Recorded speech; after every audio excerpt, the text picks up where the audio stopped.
Pagbati po sa inyo, Sir Nevkero, at sa mga nakikinig ng Pinoy Creepypasta. Pakitago na lang po ako sa alias na Jake. Sa ngayon ay isa akong segment producer para sa isang public affairs program sa isang kilalang network. Bago ako nag-for good dito sa Pilipinas at naging producer, ay isa akong researcher para sa isang news agency sa India. Sa araw-araw ay karaniwang mga kaso lang ang hinaharap ko.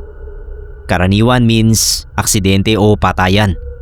Oo, karaniwan sa India ang ganyang kalala na mga insidente. Ang malungkot pa, sa dami ng kaso ay marami ang hindi pinapansin. Lalo na kung ang mga biktima, yung tinatawag na mga dalit o yung mga pinakamababang uri. Isang araw ay dumating sa opisina namin ang isang babaeng umiiyak. Si Mina.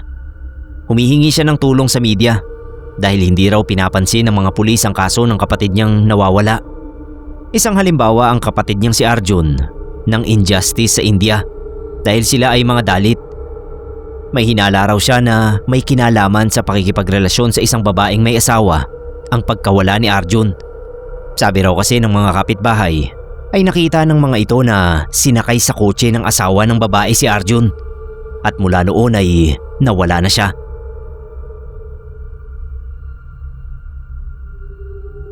Tinanggap ng EIC namin ang kaso ni Mina. Hindi dahil gusto niyang makatulong, kundi dahil aniya ay developing case pa lang naman yun at posibleng magatasan ng husto. Ako ang inassign na humawak dahil ako ang Pilipino sa team at baka raw mas makinig ako kesa sa mga kababayan nilang medyo bias din. Ilang araw ang lumipas.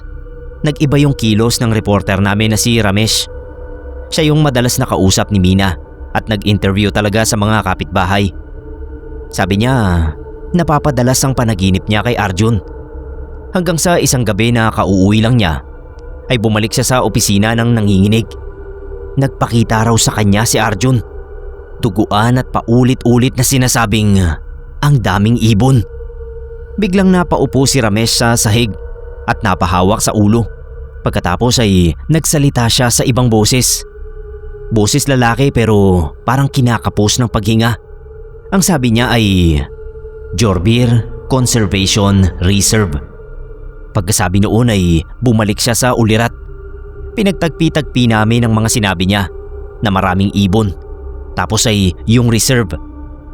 Ang Jorbir Conservation Reserve ay isang lugar na kilala bilang feeding ground ng mga buitre. Dito nilalagay yung mga patay na hayop para kainin ng daan-daang buitre araw-araw. Sabi ni Ramesh ay malapit sa reserve tinapo ng bangkay ni Arjun. Inutusan agad kami ng aming editor na pumunta sa reserve sa pangunguna ni Ramesh. Pagdating sa labas ng reserve ay langhap sarap agad ang amoy ng bulok na karne na parang naninikit sa ilong. Nakakalat yung mga kalansay ng mga hayop na may nakadikit na pirasong natutuyong laman. Nakakapangilabot na nakakasuka. Pero ganoon talaga ron. Dumping grounds yon ng mga patay na hayop para makain ng mga vulture, jackal at iba pang scavengers. Pero bilang Pinoy na hindi sanay sa ganoong tanawin, bumaliktad talaga yung sikmura ko. Hindi ko na kinayang sumama kina Ramesh. Nagsuka na ako sa isang gilid tapos nagtatakbo na ako pabalik sa van. Pakiramdam ko kumapit sa damit at katawan ko yung amoy bulok. Ang lala talaga. Kinuwento na lang nila ang nakita nila nung bumalik sila sa sasakyan. Bigla raw bumagsak sa lupa si Ramesh. Tapos ay tumayo rin at naglakad. Nakasunod sa kanya yung mga kasama namin. At nang huminto siya sa paglalakad, ay nakita nila ang isang bungo ng tao. At sa tabi nito, isang plastic na singsing. Ang sabi raw ni Ramesh ay kay Arjun yun. Kaya pinulot niya. Tinawagan agad namin si Mina para ipagbigay alam sa kanya ang mga ganap. Ang bilis niyang nakarating sa reserve at nang makita niya yung singsing ay kinumpirma niyang kay Arjun yun. Tinuro din sa kanya kung nasaan yung bungo na nakita nila at iyak lang daw ng iyak si Mina. Nakilala kasi nito yung ngipin ng bungo na kulang ng ilang bagang. Si Arjun daw talaga yun. Ang sabi ni Ramesh, pinakita raw ni Arjun sa kanya kung paano ito pinukpok sa ulo ng ilang kalalakihan bago tinapon sa labas ng reserve kinagabihan para ipakain sa mga buitre.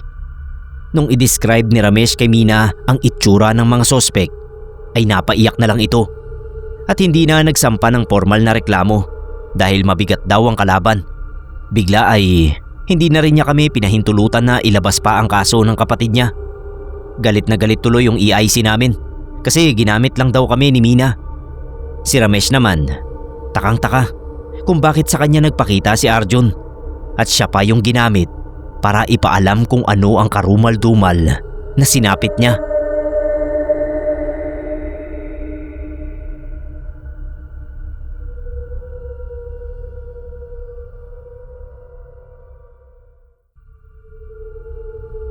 Ang pangalan ko po ay Theo. Sir Neb, basahin mo po sana ang kwentong katatakutan ko kahit may katagalan na nang ito ay mangyari. 8 anyos ako noon at nakatira kami sa liblib na baryo sa isang sulok ng Bicol. Lumang-luma na yung bahay namin noon at ito ay gawa sa kahoy. Hindi naman pawid kundi mga plywood ang aming dingding. Tapos ay yero ang bubong. May itaas ang bahay namin pero ang silong ay mababa lang. Kapag papasok ang isang tao sa silong ay kailangang nakayuko. Bali ang bahay namin ay kalahati ang mababa tapos may hagdan na 3 baitang para sa kalahating bahagi na mas mataas. Ang nakatira doon ay kami ng mga magulang ko at 3 kapatid. Tapos ay sila Lolo Felipe at Tito Sol na kapatid ni Mama at anak niya na si Kuya Merlin at Kuya Marvin. Sina tatay, lolo, tito at mga pinsan naming lalaki ay pare-parehong nagtatrabaho sa bukid. Madalas na naiiwan sa bahay ay sina nanay at yung bunso kong kapatid na 4 na taong gulang pa lang, si Camila. Ako, si Ate Anita at yung sumunod sa akin na si Roman ay pumapasok sa public school sa bayan. Pasensya na po sa napakahabang introduction. Sa palagay ko kasi ay mahalaga rin yan sa kwento. Minsan ay dumayo sa kabilang isla sina Lolo kasama sina Tito Sol at Kuya Merlin. Sinama sila ng mga kakilala namin para sa pamamanhikan. Bumalik din naman sila kinagabihan pero doon na nagbago ang lahat sa aming pamilya. Nagsimula kaming makapansin ng grupo ng mga maiitim na ibon na may mapupulang mga mata doon sa puno ng santol sa harap ng bahay namin. Natakot agad kami ni Ate at Roman kasi noon lang kami nakakita ng ganoong klaseng ibon. Nakatingin pa silang lahat sa amin sa tuwing lalabas kami ng bahay. Imagine nyo, yung mga maiingay na ibon. Tapos kapag lumabas ka ng bahay, biglang mananahimik. Tapos panonuurin ka. Nakadapo lang sila sa mga sanga ng santol. Tapos kahit saan kami magpunta, nakasunod ang tingin nila sa amin. Kitang-kita talaga yung galaw ng mga ulo nila na sumusunod sa amin. Sinumbong namin kina Lolo na natatakot kami roon sa mga ibon. Pero nung tignan niya yung mga yon, sinabi niyang mga galansyang lang daw ang mga yon.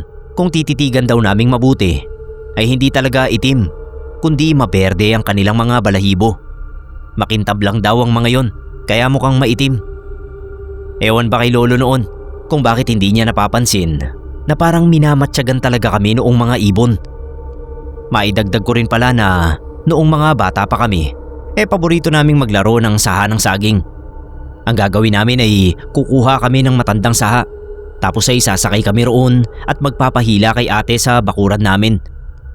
Madamo sa isang panig ng bakuran namin at doon kami naglalaro para madulas ang paghila ng saha. May pamilyar na tunog ang dumudulas na saha sa damo. Kaya isang gabi na kami ay mahimbing na natutulog, ay ginising ako ni Roman dahil may naririnig daw siyang naghihila ng saha sa labas. Nakinig akong mabuti at tama nga siya. May ganoong tunog nga. Pero ang kaibahan lang, parang dahan-dahan yun. May tempo hila. Hinto, hila, hinto. Napatingin ako sa mga katabi namin sa banig. Kumpleto kami nila nanay, ate, Camila at kaming 2 ni Roman. Sina tatay, lolo, tito at mga pinsan namin ay sa baba natutulog. Imposibleng si Kuya Merlin ang naglalaro ng saha. Pero sino kaya yun? Tuloy pa rin yung hinto at hila. Sumilip ako sa siwang ng bintana. Napatakip ako sa bibig ko sa nakita ko. Si Roman ay nagpipilit na sumilip din, pero pinigilan ko siya. Nanginginig na ako sa takot at hindi ko alam ang gagawin ko. Sa kalikutan namin ni Roman, nagising na si nanay at pagalit na nagtanong kung ano ba yung nililikot naming dalawa. Kaagad akong yumakap kay nanay at si Roman naman ay nagmamadaling sumilip sa siwang. Hinila ko siya sa paa pero huli na dahil nakita na niya yung nakita ko at umiiyak siyang sumiksik sa amin ni nanay. Hinto, hila, hinto, hila. Tumigil ang tunog at nakiramdam ako. Si Roman ay tahimik nang umiiyak habang si nanay ay galit nang nagtatanong. Nagising na rin si ate dahil sa ingay namin. Ang sunod kong narinig ay tunog na parang may kumakalmot sa ilalim ng sahig sa silong. Doon ko na kinalabit si nanay at bumulong sa tenga niya. Nay, may kalahating taong ibon sa labas. Gumagapang siya. Hindi yata ako naintindihan ni nanay dahil pinaulit niya sa akin ang sinabi ko. Kaya inulit ko naman pero mahina pa rin ang boses ko. Kasabay noon ay narinig ko uli yung mga pagkalmot sa sahig. Bumulong uli ako kay nanay. Gumagapang siya papunta sa silong. Nariyan na siya sa baba, Nay. Dali-daling bumangon si nanay at binuhat si Camila. Pinababa niya kaming lahat papunta kay tatay. Tsaka lang kami nakapag-iyakan ni Roman ng mas malakas. Nung magising na si tatay at sabihin ni nanay na nakakita raw kami ng manananggal. Sa takot ko noon ay nakalimutan ko ng manananggal nga pala ang tawag sa kalahating taong paniki. Paniki at hindi ibon. Dali-daling lumabas si tatay at lolo na may dalang itak at asin. Lalo kaming napaiyak dahil natakot kami na mapahamak si tatay. Pero makaraan ng ilang sandali ay pumasok uli sila. Wala naman daw silang nakitang manananggal. Pero yung mga alaga naming manok at kambing sa kani-kanilang kulungan ay nagsisiksikan sa dulo at tahimik na tahimik. Para bang may kinatatakutan daw sila. Tandang-tanda ko hanggang ngayon kung paano igapang ng manananggal ang katawan niya sa damuhan. Inuunat niya yung mga braso bago hihilahin ang kalahating katawan. Hindi ko na matandaan kung nakita ko yung mukha niya. Basta maputla ang balat niya at napakaitim ng malalapad na pakpak.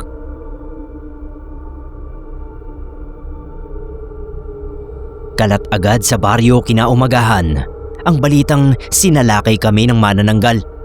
Halos lahat ng kapitbahay namin ay nagpaabot ng payo para hindi kami malapitan ng nasabing aswang. Yung mga galansyang ay pinatataboy nila tatay dahil napag-isip-isip nila na baka nga kampunyo ng manananggal. Pinausukan nila yung puno ng santol at hinagisan yun ng asin para hindi makadapo yung mga ibon. Sa pagtataka nila tatay ay hindi nga nagawang makadapo ng mga galansyang sa puno. Mukhang mabisa nga raw yung asin. Pero bukod doon ay nagdiktik din sila ng bawang at pinaghahagis yun sa bubungan, sa palibot ng bahay at maging sa silong para hindi makapunta roon yung manananggal. Kung noon ay sina nanay at Camila lang ang naiiwan sa bahay, nagkaroon ng rotation yung mga lalaki sa aming pamilya na may dalawang maiiwan para samahan sila sakali mang gabihin sa pag-uwi yung mga nagtatrabaho sa bukid.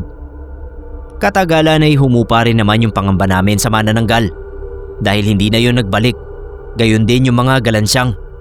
Pero parang hinihintay lang noon na makampante kami dahil isang gabi nagising ako sa mga anasa nila tatay. Pagdilat ko ay nakita kong yakap ni nanay si Camila. Kami naman nila ate at Roman ay nakakumot at may asin na nakapatong sa kumot. Bumangon ako at sinaway ako ni nanay. Pero hindi ako nagpapigil. Inayos ko na lang uli yung kumot kina ate at Roman. Tapos ay lumapit ako sa kanya. Sina Kuya Marvin at Kuya Merlin ay nakapwesto sa may bintana at may hawak na itak. Sabi nila ay nasa labas sina lolo, tatay at tito. Inaabangan yung manananggal na nasa bubong daw namin. Kinabahan agad ako, lalo pa at narinig kong parang may naglalakad sa bubong. napayakap ako sa nanay ko. Maya-maya nga ay nagkalabugan na sa bubong at nagising na sina ate dahil sa komosyon. Sina tatay ay nagsisigawan na sa labas. Napaiyak na ako sa takot. May naririnig na kaming mga pagaspas ng pakpak na para bang tandang na naghahanda para tumilaok. Pagkatapos ay narinig namin yung sigaw ni Tito Sol. Aniya, kapag nanggambala pa uli yung manananggal, ay babalikan nila ito dahil kilala na raw niya kung sino ito. Taga roon daw sa kabilang isla yung manananggal at ipagkakalat pa sa mga kapitbahay kung ano ang totoo nitong pagkatao. Ilang saglit pa at namalayan namin na pumasok na sina tatay. Dali-dali akong sumilip para tignan sila at nakahinga ako ng maluwag nang makita kong maayos naman sila. Pawisan at marumi pero wala naman silang galos at sugat. Ang sabi ni Tito Sol ay nakita niya yung mukha ng manananggal. Kahit daw nakausli ang bibig noon ay alam niyang nakita na niya yung babae. Taga roon daw yun sa kabilang isla na pinuntahan nila nang sila ay mamanhikan. Nakita raw niya yun na nakikikain sa bahay ng kanilang pinuntahan at patingin-tingin kina Kuya Merlin. Ilang na ilang daw si Kuya dun dahil maedad na pero pangiti-ngiti pa sa kanya. Magmula nga noon ay hindi na kami ginambala ng manananggal at ng mga galansyang. Totoo pala na kapag nakilala mo kung sino ang isang aswang ay mangingimi na ito na lapitan ka.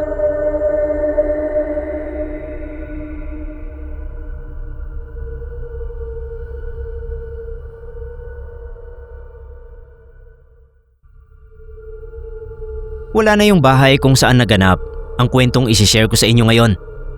Dinimolish tapos ginawang pay parking space na lang. May isang bahay na paupahan noon sa amin. Sabi ay family house daw sana yung bahay noong pinapagawa pa lang.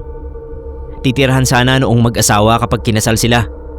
Kaso ilang buwan bago ang kasal, naghiwalay yung dalawa dahil sa pangangaliwa. Binenta nila yung bahay, tapos yung nakabili naman ay ginawang paupahan yung bahay. Tapos yung unang umupa naman daw, may pagkabalasubas. May utang na 3 buwang upa noong umalis at tinrush pa yung bahay. Ang daming pinagsisira at iniwang bukas ang gripo sa banyo, kaya binaha ang buong bahay at lalong nadagdagan ng mga sira. Ang pagkakamali lang noong umupa na yon, may pinirmahan silang kasunduan sa bahay. Tapos may contact person pa sila na nilagay. Nahabol sila noong may-ari ng bahay at dinamanda. Dumami patuloy yung babayaran nila. Pinagawa uli yung bahay at pinaupahan. Pero parang may iniwang sumpa yung dating nangupahan. Dahil kung ano-ano na raw ang nangyari sa mga umuupa roon. Minamalas sa negosyo o trabaho, nagkakasakit, nagkakaaway-away at kung ano-ano pa. At maraming nakakapansin noon. Noong bagong lipat lang kami sa kalye kung saan nakatayo yung bahay na yon, ay kinausap kami ng mga kapitbahay.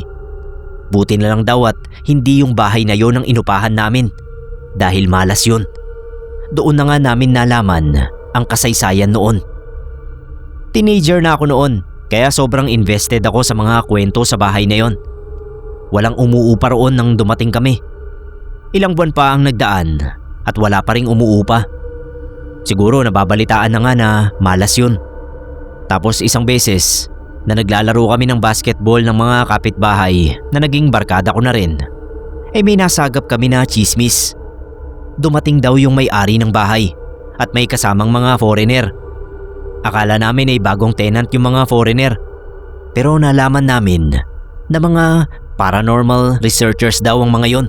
Tinitignan daw kung totoo bang sinumpa yung bahay, kaya puro kamalasan ang dumadapo sa umuupa. Halos 1 buwan na pabalik-balik yung may-ari at yung mga foreigner doon sa bahay. May kwento-kwento na sabi raw noong mga foreigner ay may nasisense na sumpa ang mga ito, pero hindi matukoy kung saan dahil nagpapalipat-lipat yung sigil na nilagay sa bahay. Gumagalaw raw yon at umiiwas kapag malapit na siyang makita. Hanggang sa isang araw ay nakita na nga yun.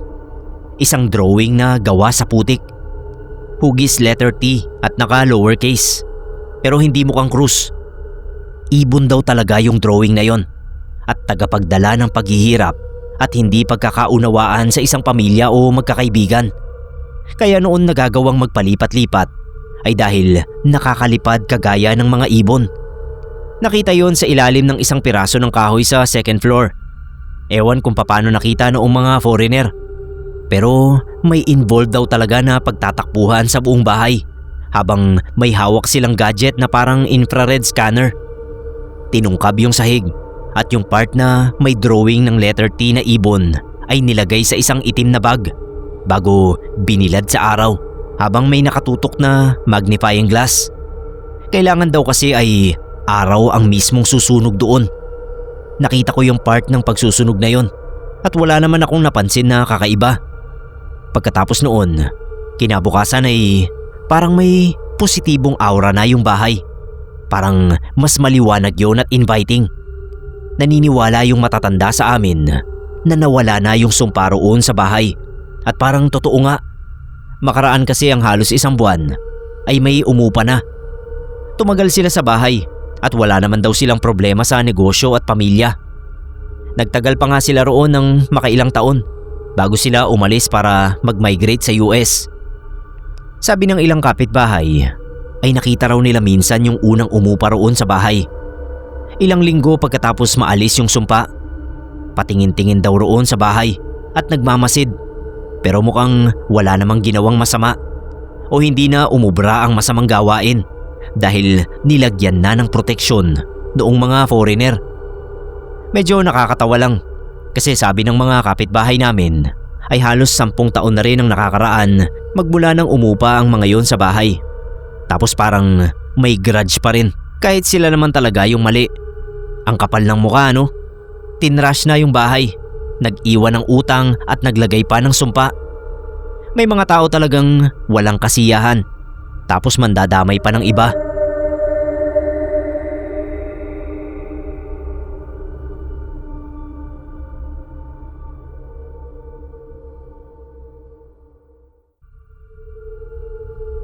Magandang araw po, Sir Neb. Ang pangalan ko po ay Irvin. Magsishare lang sana ako ng kwentong hiwaga sa inyo. Ito ang karanasan ng lolo ko na kinukwento niya sa amin hanggang sa noong siya ay mahina na at bedridden na.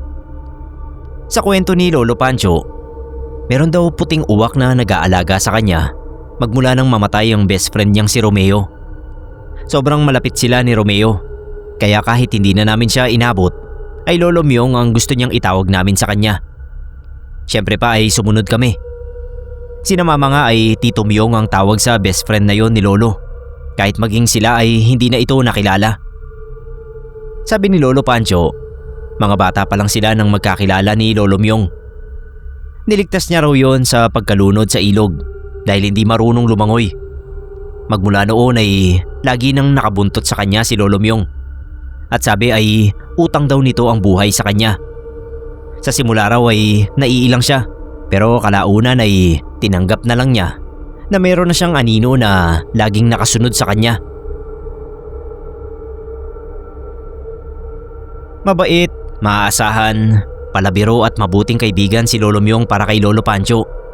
Madalas nilang bigyan ng pabor ang isa't isa. Kumbaga sa terms ngayong modern day, ay wingman nila ang isa't isa.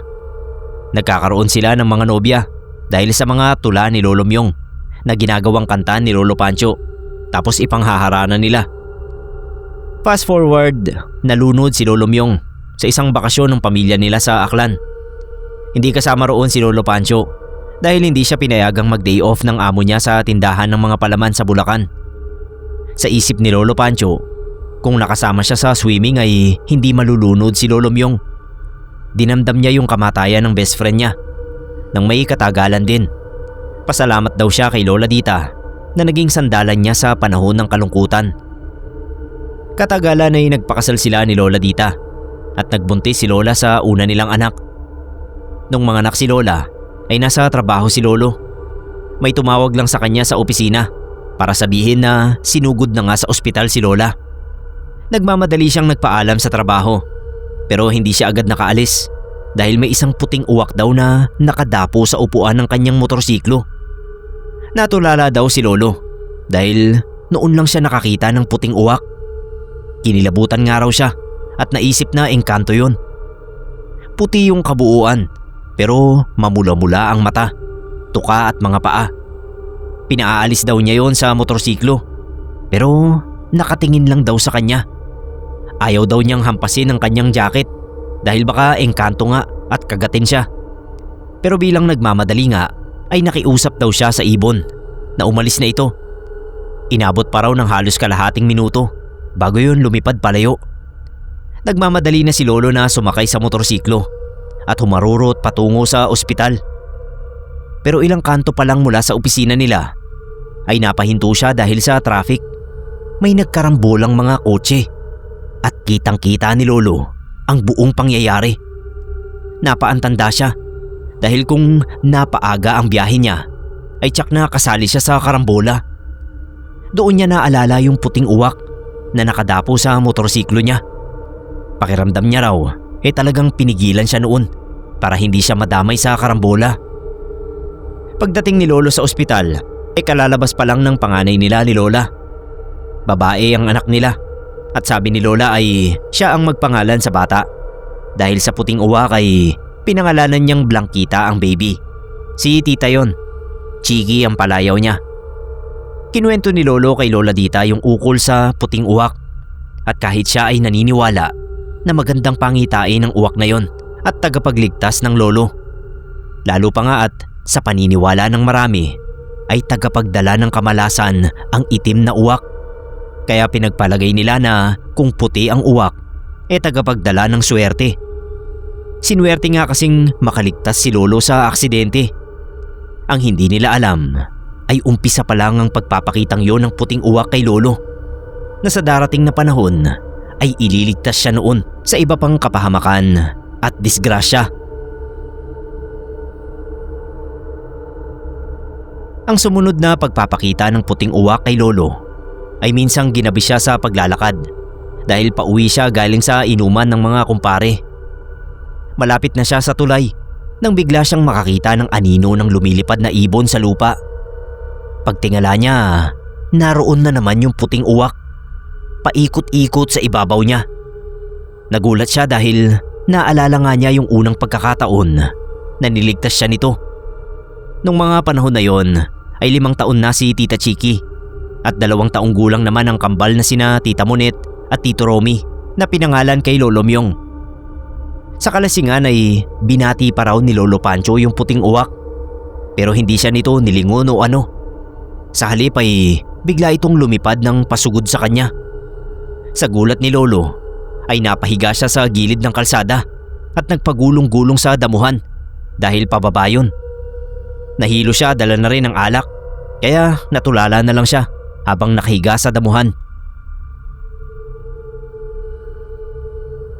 Ilang saglit pa, may natanawan daw siyang figura na naglalakad sa kalsada. Hukot yun at nakahubad. Sa tulong ng liwanag ng poste, ay naaninag niya yung pagkapangit-pangit na mukha noon. Nanlaki ang mga mata ni Lolo at naisip niyang aswang yung nakikita niya. Nanahimik na lang daw siya at hinintay na makalampas yung aswang bago siya dahan-dahang gumapang paakyat sa kalsada. Muli niyang naalala yung karambola ng mga sasakyan at doon siya kinilabutan. Para bang binabantayan talaga siya nung ibon. May isa pang pagkakataon. Nasa palayan siya at nakayapak nang biglang dumapo ang puting uwak sa harapan niya. Para bang nagbabala. Nagulat si Lolo dahil sa mismong parte ng hahakbakan niya may ahas na gumagapang. Kung hindi siya hinarang ng ibon, malamang natuklaw siya. Minsan naman habang nag-aayos siya ng bubong, nawalan siya ng balanse at muntik nang mahulog. Pero bago pa siya tuluyang makabitiw, narinig niya yung ingay ng pakpak at huni ng uwak. Kaya bumalik yung ulirat niya at agad siyang kumapit mula sa bubong. Kasabay nun, may pamilyar na boses siyang narinig sa isipan niya. "Panchito! Kapit!" Paglingon ni Lolo sa ibaba, ay naroon sina Tito Romy at nagmamadaling iniayos yung hagdan para matuntungan niya. Sa bubong naman ay naroon yung puting uwak at nakatitig sa kanya. Kinilabutan siya nang maalala yung narinig niyang boses. Hinding-hindi raw malilimutan ni Lolo Pancho ang boses ng best friend niyang si Lolo Myong. Dahil sa pangyayaring yon ay dumating ang araw na hindi na nakatiis si Lolo. Nang muling lumapit yung puting uwak at tumingin sa kanya, ay hindi niya inisip ang maaaring babala na binibigay nito. Sa halip ay tinanong niya yun. "Myong, ikaw ba yan?" Tumalon-talon yung uwak bago marahang dumapo sa balikat ni Lolo Pancho. Hindi niya mapigilang mapaluha. Doon niya tuluyang tinanggap na ang puting uwak ay walang iba kundi si Lolo Myong. Pagkatapos ay parang hinila raw siya ng uwak pa atras. Nagpadala siya at maya-maya may nagtakbuhan ng mga lalaki na may mga dalang itak. Nagkakagulo pala. Mabuti at nakatago siya kaya hindi siya nadamay sa gulo. Lumipas pa ang maraming taon. Isa-isa nang nauna kay Lolo yung mga mahal niya sa buhay. Namatay si Lola Dita sa edad na 80. Hindi naglaon, sumunod na yung mga kapatid ni Lolo Pancho. Pati si Tita Chiki ay ginupo na ng breast cancer. Si Lolo ay nanatiling malusog at malakas. Sobrang tanda na ni Lolo. Payat na yung katawan. Mahina na yung mga binti. Halos hindi na makabangon ng walang tulong. Pero malinaw pa rin ang isipan niya at wala siyang malubhang karamdaman. Kaya lang ramdam na raw niya ang bigat ng panahon. Pagod na siya sa buhay. Isang gabi ay pinatawag kami ni Lolo sa kwarto niya. Yung mga anak niyang natitira, kaming mga apo at mga apo sa tuhod. Nagpaalam na si Lolo. Ayon sa kanya ay muling nagpakita sa kanya yung puting uwak na para bang gusto na naman siyang iligtas sa kung anumang kapahamakan. Pero pinigilan na niya. Nakiusap daw siya na hayaan na siya nitong makapagpahinga dahil matandang-matanda na siya at napapagod na. Sa palagay daw niya ay naunawaan siya ng ibon dahil yumuko yun bago lumipad palayo. Napaiyak na lang kami at isa-isang yumakap sa kanya. Kalmado lang si Lolo noon. Maya-maya ay dahan-dahan siyang humikab. Huminga siya at pumikit. Sa gitna ng mga hikbi at panalangin ay tahimik kaming iniwan ni Lolo Pancho.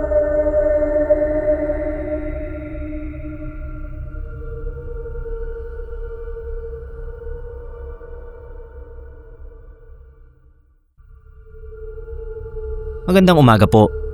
Pakitago na lang po ako sa pangalang Pio. Kinahihiya ko rin kasi yung nangyari sa akin. Dahil sa pagiging babaero ko nung araw ay nalagay ang buhay ko sa bingit ng kamatayan. Nagkaasawa po ako ng taga Leyte. Kinasal kami sa West kahit na hindi pa kami masyadong magkakilala. Ang nangyari ay nagkaharap kami sa inuman. Dahil sa birthday ng common friends. Tapos may nangyari sa amin. At ayun, may nabuo kami. Sa ayaw at sa gusto ko ay kailangan ko siyang panagutan. Dahil pinagbantaan ako ng tatay at mga kapatid niyang lalaki. Sa totoo lang po ay maganda naman siya. Sexy at naging mabuting asawa. Kaso ako talaga dati yung tipo na hindi makontento. Nagkaroon ako ng ibang babae. Hindi lang isang beses, kundi maraming beses na pampababae. Pero nagtataka ako. Dahil kada aalis ako, ay may napapansin akong ibon na parang sumusunod sa akin. Gaya nung gabing yon na pinuntahan ko sa apartment niya yung babae ko. Nakita namin pareho na may ibong nakasilip sa bintana. Binugaw niya kasi natakot siya. Pagka uwi ko ng bahay, nakaabang na yung asawa ko at alam niya na galing ako sa iba. Kaya galit na galit siya at binato sa akin yung mga pinggan. Natamaan pa nga ako sa ulo, pero siya rin ang gumamot sa akin. Hindi ko lang siya mapilit sabihin kung paano niya nasabi na galing ako sa ibang babae. Sumunod na insidente, hinatid ko ng motor yung isa pang naging babae ko. Tapos may ibon na biglang humarang sa daraanan namin. Kakaiba yung laki. Hindi namin maitaboy sa pagbugaw lang. Kailangan ko pang bumaba ng motor para lang mapaalis. Pag uwi ko, ayun, nagliparan na naman yung mga pinggan namin. Basta tuwing mambababae ako, laging may ibon akong nakikita. Hanggang isang gabi pag uwi ko, ay nadatnan kong madilim ang bahay. Wala yung asawa ko. Pag-check ko ng aparador namin, ay mga gamit ko na lang ang naiwan doon. Kaya pala ay nilayasan na niya ako. Nung wala na siya ay nagsimulang mangate ang sarili kong ibon. Nang hakdi at panahikirot ng ari ko. Tapos yung pakiramdam na tinutuka ng ibon. Masakit na pagtuka. Napapaangat yung puwet ko sa sobrang sakit. Nung tignan ko sa salamin ay sugat-sugat na. Nagpagamot ako sa doktor. Kaso hindi nila matukoy kung ano talaga yung sakit ko. At lalo lang akong lumalala. Kaya nagpauwi na ako sa bahay. Kahit sinabihan ako ng doktor na hindi pa pwede. Pumirma na lang ako. Pagdating sa bahay, mas grabe ang sakit na nararamdaman ko. Namimilipit talaga ako at napapahiyaw ako kada umaatake. Alalang-alala ang nanay ko. Kaya naisipan niya akong dalhin sa albularyo. Doon namin nalaman na kinukulam pala ako. At ang lumabas sa tawas ay imaheng kamukha ng asawa ko. Payat, kulot ang buhok at may malalim na galit daw sa akin.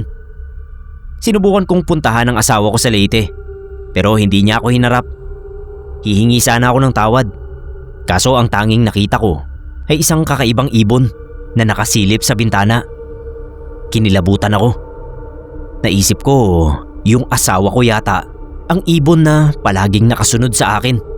Kaya lagi rin niyang nalalaman ng pambababae ko. Mukhang totoo ang narinig kong sabi-sabi sa lugar nila na ang pamilya nila ay lahi ng mga mangkukulam.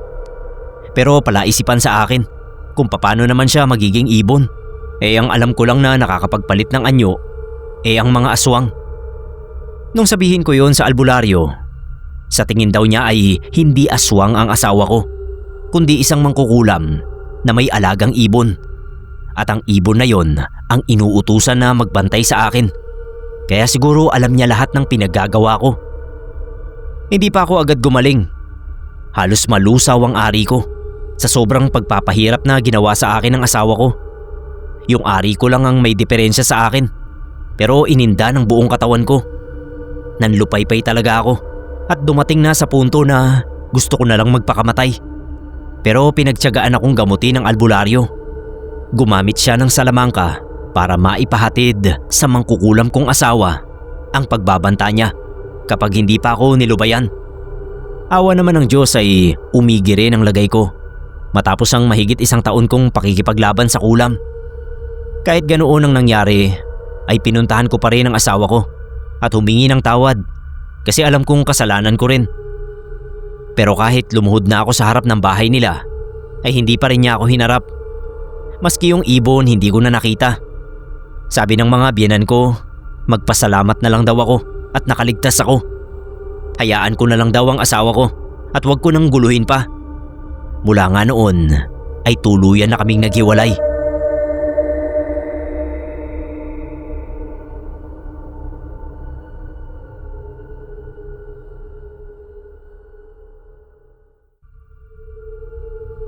Ako po si Dennis Cerneb. Share ko lang yung experience ko noong second year high school ako. Nangyari ito noong 2019 sa dati kong boarding house sa may QC. Alas 7 pasado na ng umaga. Nasa may parang lobby ako ng second floor. Naglalagay ng mga gamit sa bag ko. Napalingon ako sa hagdan kasi may umakyat. Si Ate Hazel, girlfriend ng isang ka-boardmate ko na si Kuya Robert. Kilala ko siya kasi madalas siyang bumibisita kay Kuya. Madalas pa nga ay doon siya natutulog. Nagtaka ako nung makita ko siya. Sa pagkakaalam ko kasi, doon siya natulog sa kwarto ni Kuya nung nakaraang gabi. Tapos pansin ko ring parang may kakaiba sa kilos niya. Medyo mabagal kasi yung lakad niya. Tapos nakayuko lang talaga. Binati ko siya ng magandang umaga. Hindi siya kumibo o lumingon man lang. Nanibago ako at nag-alala. Ang alam ko kasi ay masayahing tao si Ate Hazel. Nilapitan ko siya. Tinanong ko kung ayos lang ba siya. Huminto siya sa paglalakad. Doon na siya tumingin sa akin. Napaatras ako sa gulat. Namumutla kasi yung mukha niya at nanlalalim yung mga mata niya. Kinabahan ako. Gusto ko sana siyang kamustahin uli. Kaso hindi na ako makaimik. Hindi ko alam kung bakit. Basta nanigas na lang ako sa kinatatayuan ko. Sinundan ko na lang siya ng tingin. Pumasok siya sa kwarto ni Kuya Robert. Natauhan ako nang magsara yung pinto. Napatingin ako sa relo ko. 7:30 na pala. Malilate na ako. Kaya kinuha ko na agad yung bag at iba ko pang mga gamit. Tapos bumaba na ako ng hagdan. Binaliwala ko na lang muna yung mga napansin ko kay Ate Hazel. Pagkababa ko ay tutuloy na sana ako palabas ng boarding house. Yun nga lang, natigilan ako nung makita uli si Ate Hazel. Naglalakad siya mula sa gate. Papunta siya sa hagdan ng mga boarders. Napahinto ako. Sigurado kasi ako na si Ate Hazel ang nakita ko sa itaas. At sigurado akong si Ate Hazel din yung kaharap ko nun. Pareho din ang dating niya. Nakayuko lang at medyo mabagal ang lakad. Sinubukan kong magsalita kahit na nanginginig ang boses ko. Tinanong ko siya kung papanong nakarating siya roon sa baba. Nakita ko na nga kasi siyang pumasok sa kwarto ni Kuya. Huminto siya sa harap ko. Pakiramdam ko ay may namuong laway sa lalamunan ko. Hindi na ako makaimik uli. Nag-angat siya ng tingin. Ganun pa rin ang nakita ko. Namumutla siya at medyo nanlalalim ang mga mata. Nilagpasan niya ako. Tubuloy siya sa hagdan. Napahinga ako ng malalim. Tapos nilingon ko siya. Bigla ay napamura ako sa hangin nung hindi ko na siya makita. Wala siya sa hagdan. Para bang bigla na lang siyang naglaho. Grabe yung takot ko nun. Pero nilakasan ko yung loob ko. Umakyat ako. Pumunta ako sa kwarto ni Kuya Robert. Lumunok ako ng laway. Kumatok ako. Pero walang sumagot. Kumatok uli ako. Tahimik pa rin.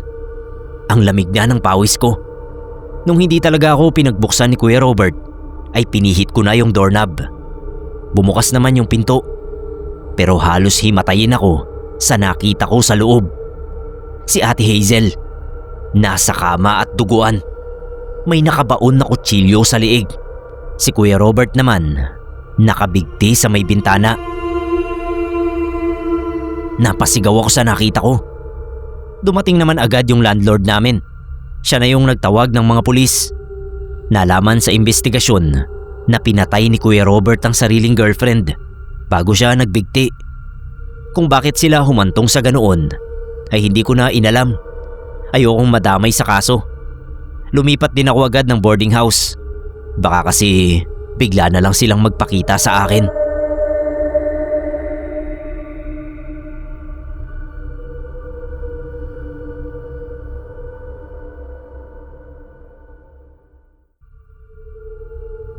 Nakakabaliw itong ikukwento ko. Hindi ko naman kasi akalaing totoo pala yung kinukwento nyo tungkol sa glitch in the Matrix. At na-experience ko pa talaga mismo. Bago ko pa nga pala makalimutan, ako po si Carl ng Dasma. Mga 4th year college student po kami. October last year ay nag-imbita yung isa kong tropa na si Kevin. Bumisita raw kami roon sa condo unit ng ate niya sa may QC. Palipas oras lang. Netflix marathon tapos konting kainan at inuman. Aalis daw kasi yung ate niya at masosolo niya ang unit. Agad naman kaming pumayag. Ako at yung dalawa pa naming mga tropa na sina Jay at Orly. Mula Dasma ay dumayo kami ng QC. Kami ni Jay ang nagdala ng inumin. Si Kevin naman ang nag-order ng mga pizza. Pero si Orly ay umalis muna dahil may pupuntahan lang daw na kamag-anak sa ospital. Pagkarating ay nanood na agad kami ng movies. Sabayan ng kainan at inuman. Pero wala naman kaming balak na maglasing. Saktong chill time lang talaga. Makalipas ang mga 3 oras ay nag-chat si Orly. Parating na raw siya pero hindi niya alam kung saan ang unit. Ako na yung nagpresentang bumaba para salubungin siya. Lumabas ako ng unit at lumakad papunta sa elevator. Habang naglalakad ay sandali akong napahinto. Napakatahimik kasi sa buong hallway. Wala akong ibang marinig maliban sa mga tapak ko sa sahig. Nakiramdam ako. Napansin kong parang kakaiba yung dating ng hangin. Pero binaliwala ko na lang. Bumaba ako ng elevator para mapuntahan ko na si Orly. Okay ako sa loob ng elevator. Pero nang bumukas ang pinto, nagtaka ako. Hindi kasi yung lobby ng first floor ang nakita ko. Lumabas ako.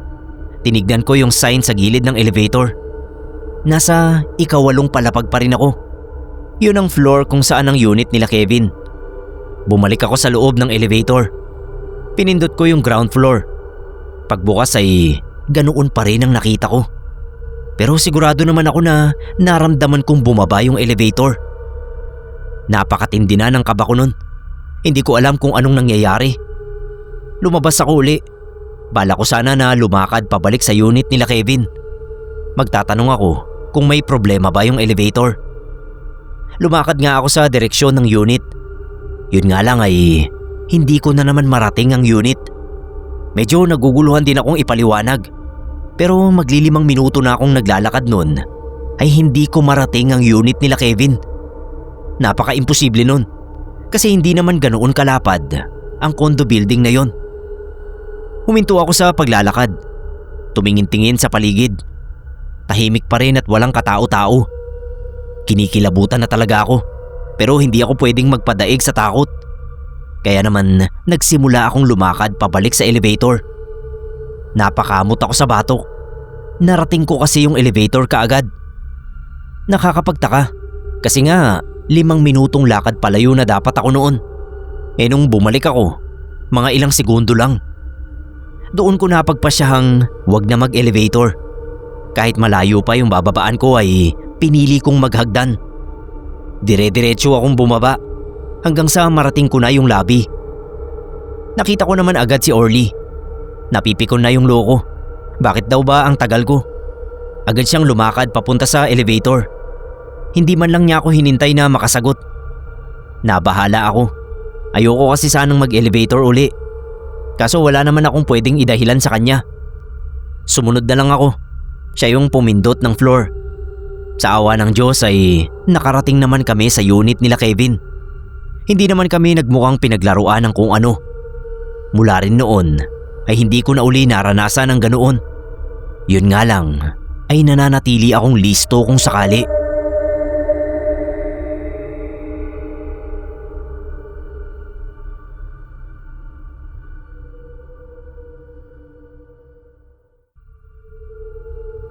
Ako po si Princess Cerneb, 39 years old. Sumulat ako para i-share itong kakaiba kong experience sa ex-husband ko na si Frank. Naghiwalay kasi kami noong 2018 kasi nahuli ko siyang may kinakalantaring babae. Bumukod kami agad ng anak namin na si Hana. 5 years old lang si Hana noon, kaya automatic na sa akin ang custody. Pero hindi ko naman pinipigilang bumisita si Frank sa bago naming bahay mag-ina. Every month ay pumupunta siya para magbigay ng sustento. Ginagala niya rin yung anak namin. Pinapayagan ko naman. Oo, galit ako sa kanya. Pero ayoko namang sirain yung relasyon nilang magtatay. Good provider din naman siya kay Hana hanggang sa lumipas ang 7 o 8 months pagkatapos naming maghiwalay. As usual ay dumating si Frank sa bahay para igala si Hana. Pag alis nila ay balik lang ako sa tinatrabaho ko. Sa bahay lang kasi ang trabaho ko. Mga 10 AM sila umalis. 11 nang lumabas ako sa bahay para sana bumili ng yelo. Pero pagkabukas ko ng gate, nagulat ako. Nakita ko si Frank na nakatayo sa gilid. Siya lang mag-isa. Wala si Hana. Nag-init agad yung ulo ko. Sinigawan ko. Talagang niratratan ko. Nasaan nga kasi yung anak namin? Saan siya naiwan? Ba't siya lang mag-isa ang bumalik? Hindi siya sumagot. Nakatingin lang sa akin. Lalo akong nag-alburuto. Sino ba kasing hindi? Nanay ako syempre. Iniisip ko lang yung kaligtasan ng anak ko. Ang ginawa ko ay bumalik ako sa loob ng bahay. Kinuha ko yung cellphone ko na nasa may coffee table lang sa sala. Mula roon ay tanaw ko sa bintana ang siraulo kong ex. Tinawagan ko si Hana. May dekipad na cellphone kasi yung anak ko para madali ko siyang makontak. Nagring yun at sinagot agad ni Hana yung tawag. Tinanong ko siya kung nasaan siya. Pero nagtaka ako kasi sabi niya Nasa mall daw sila ng Papa Frank niya. Kakatapos lang kumain ng spaghetti at fries. Kinuha din ni Frank yung cellphone ni Hana at kinausap ako. Nanlalamig na ako nun. Nakatitig ako sa bintana. Nasa labas pa rin si Frank.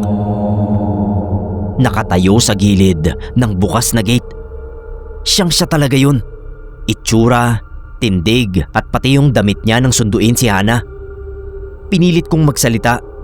Sabi ko sa kausap ko sa phone na umuwi na agad sila. Masama kasi yung pakiramdam ko. Narinig ko pang sinabi ni Frank na dadaan siya ng gamot para sa akin. Binaba ko yung tawag. Bumalik ako sa labas. Pero nagulat ako kasi wala na roon yung kamukha ni Frank. Lumabas ako ng gate. Hindi ko siya makita sa daan. Lalo akong kinabahan. Kaya nanatili na lang ako roon. Hinihintay ko sila. Isa pa ay ayokong pumasok sa bahay kung saan mag-isa lang ako. Natatakot ako. Pero lumipas na lang ang 2 oras. Wala pa rin sila. Sinusubukan kong tawagan yung cellphone nila. Walang sumasagot. Umiiyak na ako noon sa takot at sa pag-aalala. Sinubukan kong tawagan uli yung number ni Frank. Doon na may sumagot. Pero hindi yun si Frank. Pulis ang nakausap ko. Ang sabi ay nabangga raw ang kotse ni Frank. Sa pool sa may driver seat. Patay si Frank pero ligtas naman si Hana. Hanggang ngayon ay hindi ko pa rin alam kung ano ba yung nakita ko. Doppelganger ba o kung ano pang pangitain. Pero may part din sa akin na nagigilty masyado. Naisip ko kasi baka buhay pa rin si Frank kung hindi ko sila tinawagan at agarang pinabalik.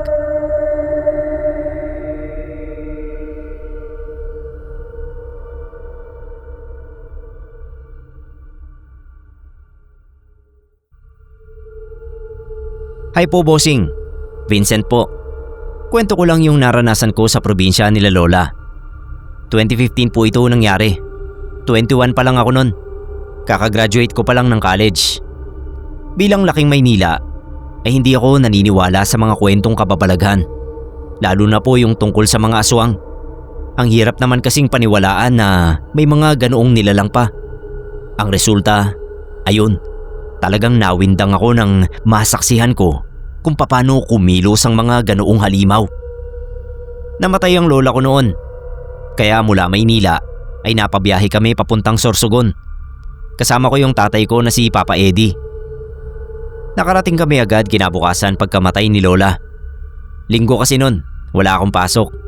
Kaya wala pa halos ibang tao na hindi malapit sa amin. Ang nag-asikaso ng burol ng lola ko ay ang pamilya ng kapatid ni Papa na si Tito Minggoy. Kinagabihan nga nun ay kami-kami lang talaga ang naiwan. Lalo na nung nakaalis na yung mga taga-dasal. Mga lampas hating gabi, ako lang ang nasa may sala. Nakabantay sa kabaong ni Lola. Natulog kasi sandali si Papa noon. Si Tito naman ay nagbanyo. Napatingin ako sa labas ng pinto. May nakita akong tao. Isang babae. Siguro nasa mga mid-20s. Nakatayo siya. Siguro mga 5 metro mula sa pinto. Kung titignan, ay parang ordinaryong taga roon lang siya. Pero nagtataka ako kasi grabe yung titig niya sa kabaong ng lola ko. Ang ginawa ko, lumakad ako papunta sa pinto. Pero hindi ako lumabas talaga. Tinanong ko siya kung may kailangan ba siya. Napatingin siya sa akin pero hindi siya nagsalita. Inulit ko yung tanong. Doon na siya parang nagulat. Pautal niyang sabi na bibisita lang daw siya sa burol. Gusto raw niyang dumungaw. Kinutuban ako. Baka kasi masamang tao. Hindi ko nga naman kasi kilala. Kaso inisip ko rin na baka ma-offend kapag pinagbawalan ko. Kaya naman hinayaan ko siyang pumasok. Hindi ko lang inalis yung tingin ko sa kanya. Dumiretso siya sa tabi ng kabaong at dumungaw nga. Dadagdagan pa yung pagtataka ko. Kakaiba kasi yung titig niya kay Lola. Hindi ko alam pero parang malagkit. Napansin ko pa nga na sandali niyang dinilaan yung labi niya. Tinitigan ko siya. Kita kong naglalaway pa talaga siya. Kakatitig ko sa kanya ay hindi ko na napansing dumating na pala si Tito. Napalingon ako kay Tito nung bigla siyang magtaas ng boses. Sinigawan niya yung babae. Pinapalayas niya yon. Sabi ni Tito noon, "Umalis ka rito, hayop ka! Hindi mo makukuha ang nanay ko! Lumayas ka rito!" Kita ko talagang natakot yung babae. Tumakbo siya palabas. Hindi pa man siya nakakalayo ay pinagalitan ako ni Tito. Sabi niya hindi ko raw dapat yun pinapasok dahil aswang ang babaeng yun. Pakay daw nun ay kunin at kainin ng bangkay ng lola ko. Hindi ako halos makapaniwala sa sinabi ni Tito. Siguro ay nakita niya yun sa mukha ko. Ang ginawa niya ay hinila niya ako palabas ng bahay.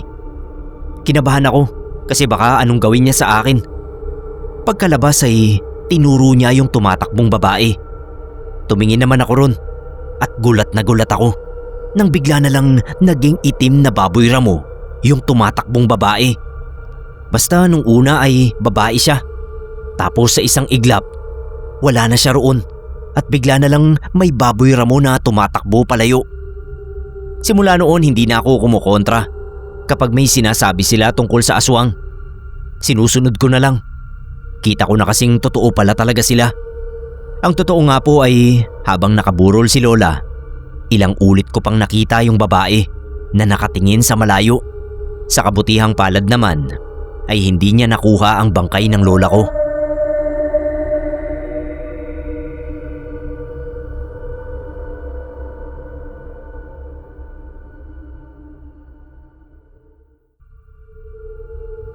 Itago niyo po ako sa pangalang Arnold. Nitong Pebrero lang ay nakulong ako. Truck driver po ako. Tapos nabangga ko yung motorsiklo na biglang nag-overtake. Injured yung rider kaya nakulong ako ng ilang araw. Sandali lang ako sa presinto kasi naareglo naman yung kaso. Pero hindi ko malilimutan yung nasaksihan ko habang nasa loob. May nakilala akong bilanggo roon. Halos sabay kaming napasok. Nauna lang ako ng mga 2 oras. Tawagin na lang natin siyang Mike. 24 years old pa lang siya. Pero nakulong kasi nanggahasa at pumatay ng 14 anyos. Ang malala pa, hindi ko siya makitaan ng pagsisisi. Mga bandang 3:00, dumalaw ang misis ko para ibalita sa akin yung update ng kaso ko. Tinawag din si Mike kasi meron din siyang bisita. Nakita ko na yung dumalaw sa kanya ay isang matandang babae. Tinitigan ko siya sandali. Hindi ko alam pero nanayo yung balahibo ko. Pakiramdam ko kasi may mali doon sa matanda. Pero hindi ko alam kung ano. Lumapit sa matanda si Mike. Narinig ko pa na nagtanong yung binata kung sino yung matanda. Pero hindi sumagot yung lola. Tinitigan lang niya si Mike. Tinanong siya uli ni Mike. Kaso ayaw talagang magsalita. Hanggang sa napikon na yung kasama kong preso. Sininghalan na niya si lola. Minura-mura niya. Lahat ng nandoon ay napatingin sa kanila. Agad namang may lumapit na pulis. Pinabalik nila sa kulungan si Mike. Yung matanda naman ay walang sali-salitang lumabas na rin. Hindi rin niya kinausap yung mga pulis. Akala ko talaga ay yun na yun. Pero may mas malala at kakaiba pa pala na mangyayari. Kinagabihan, mga 1:00 nun. Tulog na yung karamihan sa mga preso. Yung iba gising pa tulad ko. Tahimik lang na nakahiga. Napalingon ako sa labas ng selda namin. Kasi may narinig akong naglalakad. Pero wala naman akong nakikitang tao. Matatakotin ako. Kaya napapikit ako at napadasal ng tahimik. Ilang minuto rin akong ganoon. Hanggang sa narinig ko na lang na nagsalita si Mike. Tinawag niya yung bantay. Magbabanyo raw. Pinalabas naman siya sa selda para samahan sa banyo. Naging tahimik ang mga sumunod na minuto. Pero lahat kami ay nagulantang nang biglang magsumigaw si Mike. Naroon pa siya sa loob ng banyo. Dinig din naming kinakalampag niya yung pinto. Para bang hindi na niya ito mabuksan. Hindi ko nga lang makita yung banyo mula sa rehas na kinalalagyan ko. Naalarma pati yung bantay. Sa narinig ko ay hindi rin mabuksan ng bantay yung pinto. Tuloy-tuloy ang todong sigaw ni Mike. Nung una ay nagmumura pa. Pero katagalan ay nagsimula na siyang magmakaawa. Lola, maawa ka. Huwag mo ako papatayin. Patawarin niyo na po ako.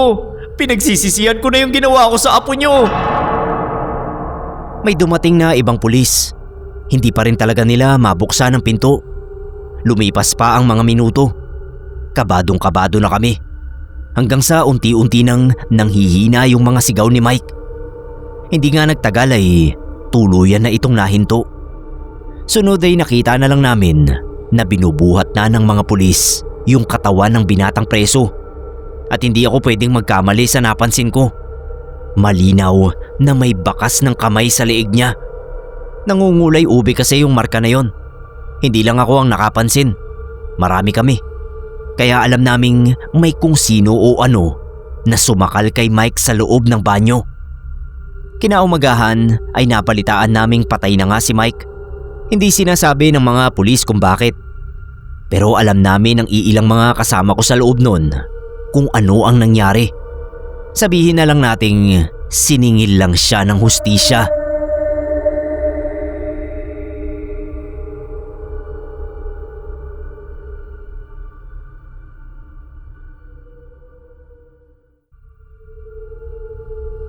Habang nakikinig ako sa channel nyo, may naalala po akong karanasan ko noong 21 pa lang ako. Naisipan kong dumalaw noon sa mga lolo at lola ko sa probinsya. Kasi isang linggo kaming walang pasok sa trabaho. Mahaba yung biyahe pero maayos naman akong nakarating. Hindi ko maiwasang makaramdam ng lungkot noon. Kasi nakita ko yung laki ng pinagbago ng bahay nila lola. Yung dating maganda at magarang bahay ay halos bumagsak na. Nagmistulang giray-giray na bahay. Yung gate na kalawangin na ay nakabukas pa. Napailing na lang ako nung malaman kong pati yung pinto sa loob ay nakabukas din. Pagpasok ko maayos naman ang mga gamit sa bahay at malinis ha. Kaya nagtataka ako kung bakit sa labas ay mukhang abandonado ng tignan. Ang mas kinagulat ko nung may makita akong matandang babae na nakaupo sa sala. Hindi ko siya kilala. Nakapuso ang buhok, mahaba ang damit na parang pangsinauna. Pero elegante ang dating. Kaya lang maputla ang labi. Gusto ko na sanang isipin na isa yung multo. Pero medyo kumalma ako nang tanguan at ngitian niya ako. Tumango at ngumiti rin ako sa kanya bilang sukli. Dahan-dahan pa akong lumapit. At sabi ko pasensya na, hindi na ako kumatok o tumawag man lang mula sa labas. Kasi nakita kong nakabukas na yung gate at pintuan. Wala naman siyang sinabi. Nanatili lang siyang nakangiti. Tinanong ko kung ano siya ng lolo at lola kong nakatira doon. Sa pagkakaalam ko kasi ay wala silang ibang kasama sa bahay. Isa lang ang naging sagot ng matandang babae. Ang sabi niya ay bisita. Mag-uusisa pa sana ako pero narinig kong kumalampag ang gate na parang may mga dumarating. Kaya bumalik ako sa pintuan. Nakita kong sina Lolo Emeng at Lola Ponyang na pala ang dumating. Patakbo ko silang sinalubong. Nagulat sila at natuwa nang makita ako. Tinulungan ko na silang magbitbit ng mga gulay dahil mukhang umani sila sa taniman nila. Sabi ko, bakit nila iniwang nakabukas yung gate at pinto? Kung may makapasok ka akong masama ang loob. Sabi ni Lola baka nakaligtaan lang niya. Pero wala naman daw magtatangkang pumasok sa loob dahil kinatatakutan na ang bahay nila ng mga taga-baryo. Napakunot yung noo ko. Bakit naman ka ako katatakutan? Si Lola ang sumagot. Kasi raw ay lumang-luma na. Hindi na kayang ayusin ni Lolo at wala rin silang sapat na pera para ipaayos sa iba. Tapos bago kami pumasok sa bahay, ay tinanong ko rin sila kung sino yung babae na kasama nila sa bahay. Yun kasi ang nadatnan ko. Nagkatinginan si Lolo at Lola. Nakita ko sa mga mukha nila yung takot at pag-aalala. Pero sabi ni Lolo Emeng, wag ko na lang daw pansinin ang bisita nila. Isang beses kada taon ay bumibisita talaga si Senyora Madrid. Nagtaka ako. Sino yun? Bakit hindi ko kilala? Tsaka bakit hindi ko papansinin? Kwento ni Lola Ponyang, si Senyora Madrid ang tunay na nagmamay-ari ng bahay. Sila ni Lolo ay mga kasambahay dati at katiwala lang doon. Pero dahil nga lahat ng mga anak ni Senyora ay nag-migrate na sa Amerika, kaya naman ang bahay ay iniwan na sa kanila. At yun na nga ang naging tahanan nila hanggang sa pagtanda. Noon ko lang yun nalaman. Ang buong akala ko talaga ay sina Lolo at Lola ang nagpatayo ng bahay na yon. Hindi rin naman kasi naikwento sa akin ng nanay ko na matagal na ring OFW sa Hong Kong. Inaya ko na sila na sa loob na namin ituloy ang kwentuhan dahil lumatag na ang dilim at naghihintay na rin si Senyora Madrid sa loob. Nayanig ako sa sinabi ni Lolo na si Senyora ay matagal nang patay pero taon-taon ay hindi nakakalimot ang kaluluwa niya na bumisita roon. Ibig sabihin ang nakita ko pala na tumango at ngumiti pa sa akin ay isa na lang multo. Munti ko nang mabitawan yung mga bitbit kong gulay dahil sa takot na gumapang mula sa talampakan ko. Hinawakan ni Lola ang kamay ko at sabi ay wag daw akong matakot. Hindi naman nanggagambala ang kaluluwa ni Senyora.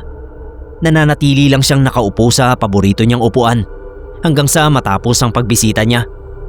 Mabuti na lang pagpasok namin sa loob ay wala na si Senyora.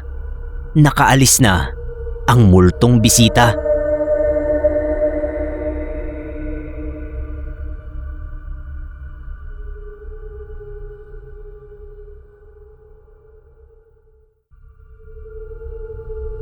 Good morning po sa inyo. Bea na lang po ang itawag niya sa akin. Magkukwento lang po sana ako. 2006 po nangyari ito.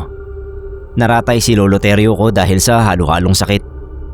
Nagsimula lang yun sa high blood at sakit sa atay. Tapos nadagdagan na ng kung ano-anong mga komplikasyon. Ang problema lang ay hindi tanggap ni Lolo ang nangyayari sa kanya. Ayaw pa niyang mamatay.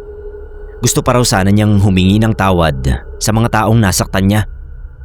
Aminado rin kasi mismo si Lolo na masama siyang tao.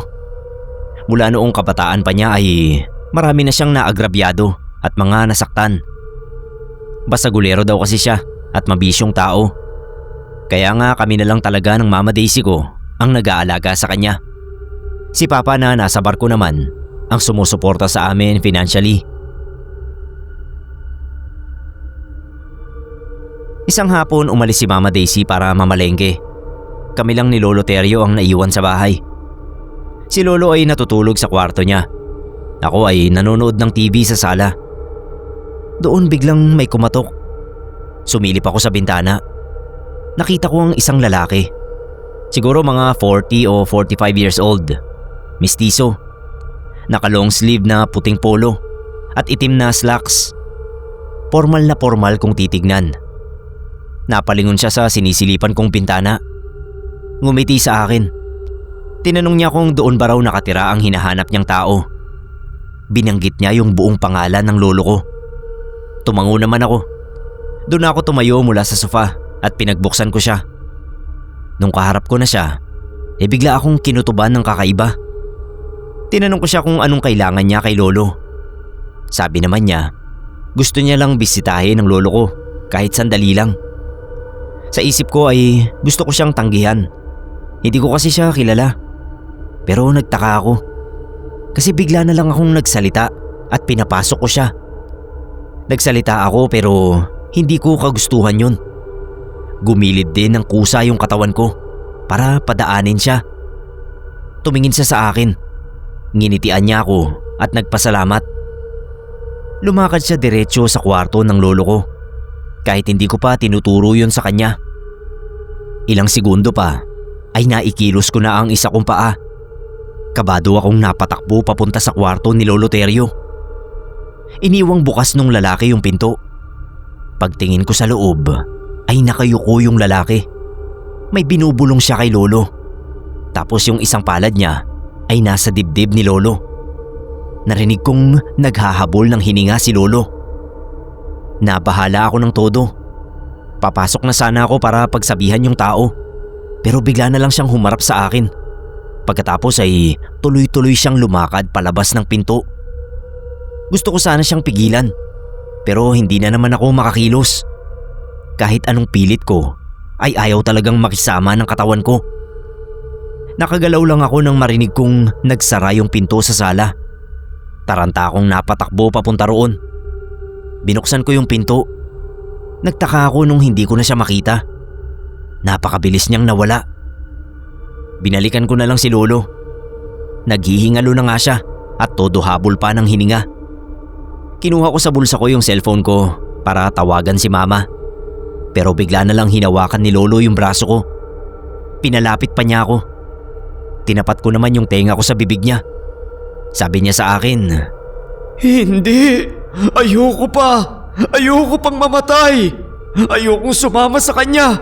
Huwag mo akong ibigay sa kanya, Apo! Huwag! Yun ang mga huling salita ni Lolo Terio bago siya tuluyang namatay. Kinuwento ko kay Mama ang nangyari. Maging siya ay naguguluhan din. Hindi namin alam kung sino ba talaga yung lalaking yon at ano ang ginawa niya kay Lolo.